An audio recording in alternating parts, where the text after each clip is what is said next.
Hello, I'm Randy Newby, I'm Walt Mills. and welcome back to another session of GLAD Models Today. Boy, Walt, you have some thoughts that we want to talk about. I do. We had about 20 models here, a couple of designers, a couple of assistants, 3 photographers, a hair, makeup, and all of that going on, which was kind of exciting. And so there are pictures. We'll put a link to some of the pictures and info that's on there. We'll put the link over here. And one of the things that I noticed as we were doing the shoot, that when models would come in, I would notice different things. And some of it I didn't notice at the time because when you're photographing and you're trying to get everything done, and we had models coming in and out, when we have 20 models, that's kind of a big challenge. I photographed, I think, 15 of those models, and plus one of the designers. So what I noticed is that, just the tip out to the models for the designers. I'm going to read from this. I wish I had a better graphic. I may put some graphics up. But when you have an outfit that's on, sometimes they'll have a string like right in here, or they'll have wrinkles, etc. Go back to the designer. Go, this is a little wrinkle, because they have stuff they can put on there. If there's a string, get them to cut it off. Don't do it yourself. Never pull a string from a designer gown or outfit, because you never know where that will lead. And so panty lines, if they're not straight or whatever, make sure that on the outfit, if you can see the panty lines, you need to work on whatever needs to be done. For hair and makeup artists, when you're making up the model, and Amanda will tell you this right off the bat, that make sure that the facial background, the facial basics, blend into the neck and in here. There's nothing worse than an orange face, a yellow neck, and a white skin. Now, the models, no hairbands on the arms, because they'll usually store the hairband right here. And one of the issues with that is when you take it off, you have that hairband mark right here. And for a photographer, that means I've got to spend the next couple of minutes in Photoshop taking that off. Sometimes I miss it. It looks very unprofessional for both you and for me. So ditch the hairbands. If you have to take it off, put it on the counter or something like that. If you're doing a designer shoot and it's strapless, or you've got a low cut or a side cut, start early, put on a robe, and take off your undergarment so you don't leave a mark on your body. Again, that means I have to go into Photoshop and make that edit. So that helps me out, and you look, again, more professional. If you happen to have a facial blemish, and we all do, and I'm not a teenager anymore and I get facial blemishes. If it's, do a cover on it as you usually would. But if it's something that's a little larger stretch, don't put a Band-Aid on it. Leave it off, decorate it as best you can. I'll take care of that in post. No problem at all with that. It's easy to do for things like that, and much easier to just take a spot away than it is to take an entire Band-Aid away. It also helps your jawline and everything like that. When you're showing up for a shoot, even if you have a makeup artist, light makeup, help them out. Let them get started. We have a whole session that we'll direct you to. We don't have it online yet, but on how to do makeup for a shoot or pre-shoot. And when you're doing your own makeup and you're coming for a fashion shoot, unless we're shooting the face and doing a close-up of your hair and eyes and this sort of thing, light makeup. Day makeup, not night, not like you're going out with the deep dark lines and all that, because the light makeup shows up better on the camera, because the camera will emphasize a little bit. Get rest the night before. Don't come in looking like you spent the entire night up. Get some rest. Make sure your eyes don't look like my eyes are looking here today. The biggest question that I see is, yes, you will need black heels. Bring a pair of black heels. Whatever else you need, black heels are a must. Well, before you come for a shoot, unless it's a catalog shoot that you're coming with a dozen models or so, read the call sheet. If it's a one-on-one, we'll tell you what to bring. Maybe a bulky sweater, might be Daisy Dukes, might be a bathing suit or whatever. But read the call sheet and try to do as best you can. Don't do 100%. Don't go out and buy clothes just for the call sheet. Get whatever you have in your closet. We do have some clothing here, and that will help out. So we're just trying to make you look your best.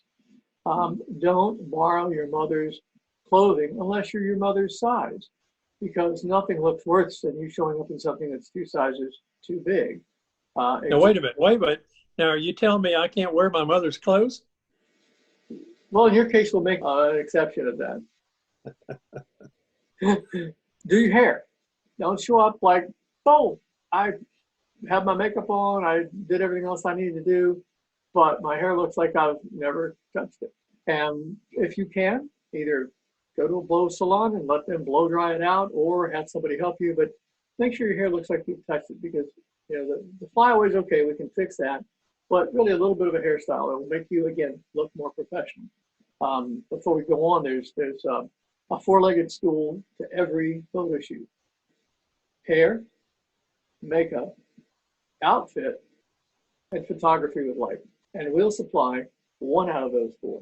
You need to bring the hair, the makeup, and the outfit. Another thing that sometimes I'm asked, sometimes the model will show up, and this is no reflection on any specific model, but yes, your fingernails will show in a shoot. Even if it's a designer shoot and we're shooting far away, you may have your fingernails up here, and if your fingernails are chipped and so forth, they will show. So a little bit of polish on the fingernails. Like when you're walking a runway, they require you have no fingernail polish at all. It's either nude or, because they don't want anything distracting away from anything.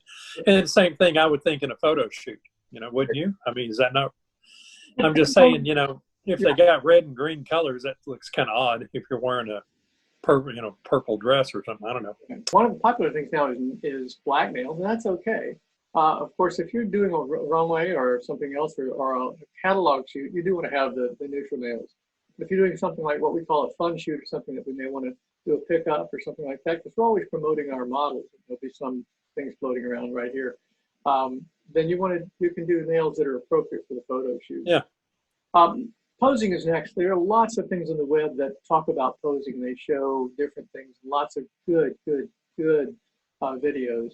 But when you're posing, one of the things to worry about is angles, and make triangles with your arms. I can't show you here on this, but I'll put a couple of pictures, but make some triangles with your arms so that you're not looking like a straight stand-up person, because that makes you look larger. Bunching your hands at your waist will help you get a waist. Remember that whatever is closest to the camera is the largest thing. So the last thing you want is a big hand or a big foot. When you're standing, toes in, that's a no-no. Toes here, that's good. One toe in is okay, but not two. Making a C. If you're posing and you're doing this, unless you're going for a dramatic effect, that's not good. What you want is this sort of thing. And when you're looking, notice that the nose, when I turn, there's a point where that nose goes out further than the cheek. Now, I have small cheeks, so you guys will have a little better luck at this, but you want to know by looking in a mirror at home where that nose pops over the cheek, because that's not attractive, and that is. And also, if you have a chin, which I don't have because I have a beard, if you move it a little bit like that, that's a much better look than this. So we're making the C, we're bringing the chin out, and we know where our nose goes before we break the chin. So there are just a couple of things to work on at home, and practice posing in a mirror, practice looking at what you're doing. That's one thing that we really push, and you do too. And like I tell all the models, practice your craft 30 minutes a day. Stand in front of a mirror, know your angles, just what you were talking about, learn what looks better and not what like that or something, So if you're working in a photo studio, be aware of the lights. In this case, I'm lit just as though I were a model. I have a fill light here, which is a little bit darker, but still a fill light. And then I have a kicker light coming over here on my cheek. And that gives me a little bit of modeling so that one side is a little darker than the other. So be aware of that so that you work it. For instance, this would not be as nice of a shot as this where I'm facing that light. And also, the photographer will light a set. They'll put you in a spot. And that's really kind of where they want you. I have a couple of special things here in my studio that I've got a mirror set up. And if you can see yourself in the mirror, you're in the magic spot. Maybe too close or too far back, and I'll have to take a step, but that would be the magic spot, as I call it, the sweet spot in the light. So one of the expressions that I saw on one of the websites is don't be a moth. So a moth will eventually, as they're posing, keep moving to the light. And as you do, of course, what happens is just as I am, I'm not on center. This is much brighter. It's not as nice of a shot as if I'm back here in the sweet spot of the light. So we can look at Randy. Notice that Randy he's lit as well. Well, metaphorically speaking. Boy, am I lit. He kind of looks like the werewolf with the moon behind it, but I think it's a good. That's funny. Elongate the neck. So if you are sitting here as I am like that, that's not as nice a shot as if you elongate the neck, especially women. That will look a lot better. And don't worry about if you've got, as I do, 4, 5, 6, 7, 8 chins, or at least you think you do. I've never met a model that had more than one. Then don't try to hide it. Don't go like that, because that's not attractive on the camera. Make that shot. Let me move around so that you come in looking like this and not like this. So, and I'll coach you on that, but be aware, even if I'm not the photographer, somebody else would appreciate everything that I'm talking about. And you don't have to be thin to be a model. We have everything from a size 0 to a plus size, and we have all of those have been in print. And just a reminder, we're not an employment agency, we're a modeling agency. So you actually have to sell yourself, but once we get that picture out and make you look good, they will want you to pose for them, either in the runway area where the tall and thin ones excel, or in the modeling and paper and magazine where the not so tall and thin ones get paid. If you're doing a runway show, we talked about modeling, I have 2 points in runway show. If you're doing a runway show and there's a model call and we've got you on our website with all your stats, don't lie about your stats. If they say 0 to 4 and you're a 6, if you show up and you can't fit in the outfit, you're going to waste the time of the designer, perhaps even ruin one of the clothing if you really try to stuff into it. And 3, you're going to embarrass yourself. And 4, you may not get called back to that designer because they'll say, no. Now, if you told the designer, hey, I'm a 6, they may go, you know what, I've got something on the rack. But if they're only bringing 0 to 4, then they're bringing nothing to you. But if you set out a 6 and they bring a 6, then everybody's happy. And it doesn't matter how you try to stand or suck in your tummy or whatever. If you're an 8, you're not going to get into a 4 or a 6. Correct. And make it look good. Absolutely correct. We're recording this on April the 2nd, 2020. For those of you watching this in 2075, I hope you're outside, enjoy it. We can't go outside. We are on lockdown on most states. There's, I think it's 75%. 3 out of every 4 Americans are on quarantine. We had yesterday 1,000 people died from this virus that's going on, and we're hoping for a miracle to come out and stop this thing. The best we can do is stay away from each other and stop infecting everybody. And so be safe out there. We're with you. If somebody wants to talk, you call us 24/7. Our phone rings. We'll talk to you and just hear the troubles of your world and help you out. So be safe. Don't do the silly stuff. Don't go to the grocery store and hang out with your buddies, or don't even go out and play baseball or tennis, because you're handling that ball. You're throwing that ball to somebody else. You're not distancing. That's very true, Walt. That's, it's a serious thing that's going on here. And we want to see all of y'all when this is over. So please, like he was saying, just follow the guidelines, wash your hands, stay away from everybody. I know it's tough to do, but, something we got to do right now. But this too shall pass. As they say, we'll have a little like and share. Be sure and like us down there, but more importantly, subscribe, because we need the subscribers. Pass this to your friends. Watch our other videos.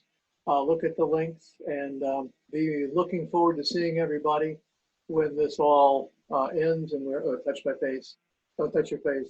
When all of this ends, we're on what we're calling the other side. It's been a really good session. It's been a while since we've done this, but I'm Randy Newby. And I'm Walt Mills. And this has been GLADmodels Today. Bye-bye.